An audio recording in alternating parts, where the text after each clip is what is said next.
Let's slow down and really dig into what went down in the Strait of Hormuz this morning, because I think most people are glossing over just how significant this is. 3 cargo ships attacked in one of the most critical waterways on the face of this earth. And we need to talk about that properly before we go anywhere else. So let's start with the basics. What actually happened? Early this morning, reports began coming in that at least 3 separate cargo ships were struck by Iranian fast boats operating in the Strait of Hormuz. Now, these aren't your typical naval vessels we're talking about when we say fast boats. These are small, highly maneuverable, difficult to intercept watercraft that Iran has been using as part of what military analysts often call a mosquito navy strategy. The idea is simple.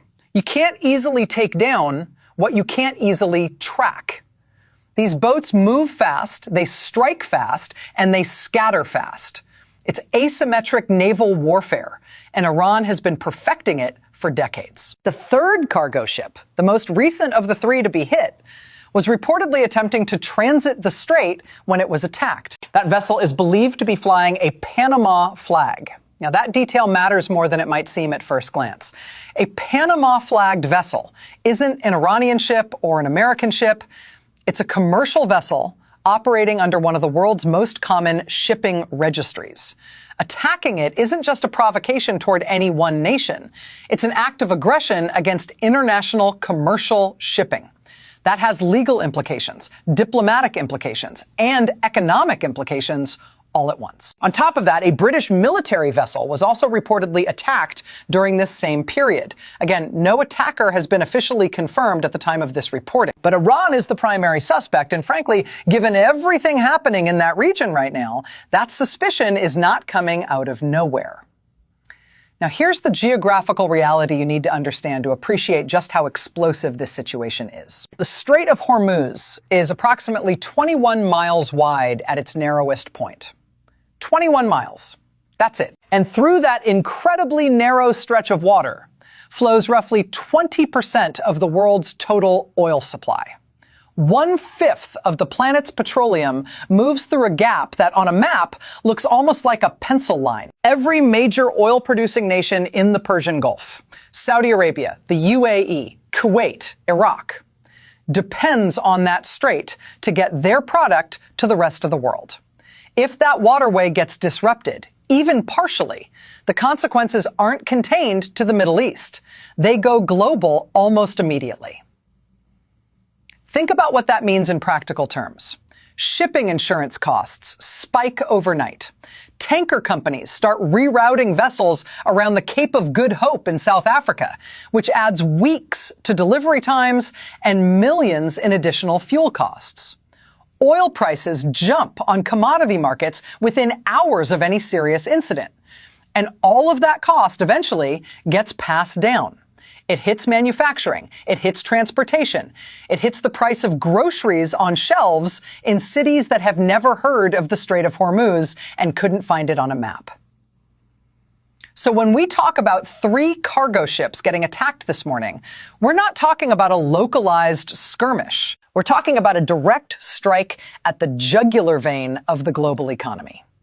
And whoever authorized those attacks, whether it was a coordinated decision from Tehran or a rogue action by IRGC commanders operating without clear orders from above, they knew exactly what they were doing and what signal they were sending. The timing here is also critical. These attacks didn't happen in a vacuum. Because here's the thing about timing in geopolitics. Nothing happens by coincidence. Every move is a message.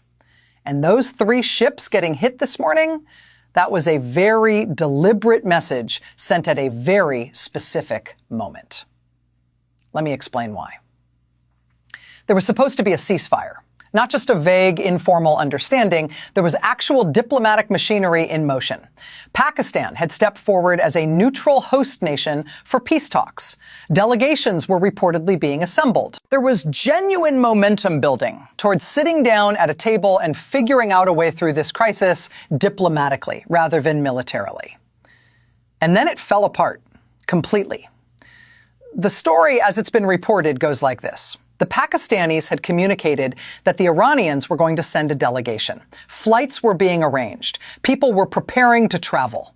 And then at the absolute last minute, Iran reversed course. No delegation, no representatives, no explanation that satisfied anyone, just a sudden withdrawal from the entire process. And within hours of that diplomatic collapse, ships are getting attacked in the Strait. You see why the timing matters now? This wasn't a random act of aggression from some rogue patrol boat captain who got trigger happy on a Tuesday morning. This was a signal, a deliberate, calculated signal sent by someone inside the Iranian power structure who wanted to make a very specific point. That point being, we are not coming to the table. We are not negotiating. And we are still capable of causing serious damage to international shipping in waters you desperately need open. Now the question is, who inside Iran sent that signal? And this is where the story gets genuinely complicated in ways that matter enormously for what comes next. Because right now, Iran doesn't have one voice. It doesn't have one decision maker. It doesn't even have a clearly functioning chain of command.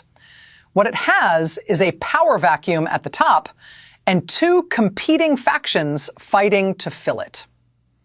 On one side, you have the political establishment, figures like Parliamentary Speaker Mohammad Bagher Ghalibaf, who broadly favor some combination of diplomacy and strength. Not surrender, not capitulation, but a negotiated path that keeps Iran functional as a state and preserves some degree of the regime's legitimacy.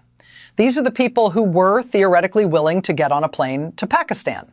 On the other side, you have the Islamic Revolutionary Guard Corps, the IRGC. These are the true hardliners. Ideologically committed, militarily powerful, and from all reports, completely opposed to any form of talks with the United States or its allies. In their worldview, negotiating is losing, and losing is unacceptable. Here's the brutal problem. The supreme leader, the one figure whose authority theoretically sits above both factions and could bring them into alignment, is reportedly wounded, out of public view, and unable to exercise effective leadership. His absence doesn't just create a power struggle. It creates a situation where the faction with the most guns and the most willingness to use them starts calling the shots by default. And the IRGC has a lot of guns. So what you have this morning was almost certainly the IRGC making a unilateral statement, not authorized by the political wing, not coordinated with whatever diplomatic back channel was still technically active, just the military hardliners saying, loudly, violently, and in international waters, that they are not interested in peace talks, and they will demonstrate that through action rather than words. That creates an enormous problem for everyone, including, ironically, for Iran itself. Because here is the economic reality sitting underneath all of this military posturing.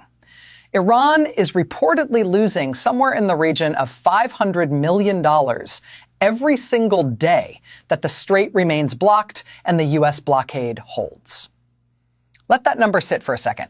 $500 million per day. That is not sustainable for an economy that was already under severe pressure from years of international sanctions before any of this started. Reports are emerging that military personnel and police forces within Iran are not receiving regular pay. When your own security apparatus starts going unpaid, you are not looking at a regime operating from a position of strength. You are looking at a regime that is financially bleeding out while simultaneously trying to project military confidence to the outside world. The political faction understands this math. They know that every day the blockade continues, the economic situation inside Iran gets more desperate and more dangerous for the regime's long-term survival. Getting to the table, making a deal, getting the Strait reopened. From their perspective, that's not weakness. That's basic survival arithmetic. But the IRGC doesn't see it that way. Or perhaps more accurately, the IRGC sees those same numbers and concludes that the answer isn't diplomacy. The answer is escalation. Force the Americans and their allies to back down. Prove that Iran cannot be economically strangled into submission. Attack ships in the Strait not despite the blockade, but because of it. It's a collision between two completely incompatible strategies playing out inside a single government, or what's left of one. And meanwhile, the ships are burning. The international dimension of this cannot be overstated either. The United Kingdom and France have pulled together a coalition of roughly 30 nations, specifically to discuss how to get the Strait of Hormuz reopened for safe commercial navigation. European shipping companies are hemorrhaging money daily. The head of a major European shipping association has confirmed that individual companies are losing millions every single day, that normal transit through the strait remains impossible or too dangerous to attempt. America's closest allies are under real economic pressure here, and that creates a different kind of tension. Because the U.S. blockade strategy, while designed to squeeze Iran, is simultaneously squeezing European economies that are already dealing with their own set of challenges. The pressure on Washington from London, Paris, and beyond to find a resolution is significant and growing louder by the day. So you have this extraordinary situation where everyone, literally everyone, has enormous incentives to get this resolved. The Iranians need the money. The Europeans need the shipping lanes. The Americans need a deal that actually dismantles the nuclear program before this entire situation spirals into something much larger and much harder to control. And yet here we are. Ceasefire collapsed. Delegations never boarded their flights. Ships attacked in broad daylight in international waters. And two Iranian factions so fundamentally at odds with each other that the regime cannot even produce a coherent response to a peace offer, let alone accept one. That is the situation as it stands right now. Messy, dangerous, and moving fast. The next 48 hours are going to tell us a great deal about which direction this goes.